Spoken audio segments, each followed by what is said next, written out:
పాకిస్తాన్లో ఎన్నికలు జరిగిన 4 రోజులు పట్టింది రిజల్ట్ రావడానికి.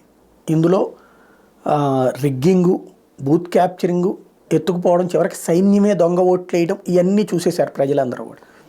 ఇప్పుడు అక్కడ అధ్యక్షుడు ఏమంటాడంటే నెక్స్ట్ ట్రిప్ ఎన్నికలకైనా మనం ఈవీఎంల దిశకి వెళ్ళాలని. భారతదేశం 25 ఏళ్ల క్రితం ప్రారంభించింది ఈవీఎంలు అనేవి. క్రమంగా ఇప్పుడు అంతా ఈవీఎంల మీదనే. మధ్యలో బ్యాలెట్లు అంటూ కొంతమంది నాటకాలు ఆడారు. బ్యాలెట్లతో ప్రయోజనం ఏంటి అంటే బూత్ క్యాప్చరింగ్ చేసుకుని గుద్దేసుకోవచ్చు. ఈవీఎంలో అంత గుద్దుకోవడం సాధ్యం కాదు. ఈవీఎంలు హ్యాకింగ్లని నాటకాలు ఆడే వాళ్ళందరూ ఉద్దేశం ఏంటంటే అట్లా బూత్ క్యాప్చరింగ్ చేసుకోవడానికి అవకాశం కుదరదని.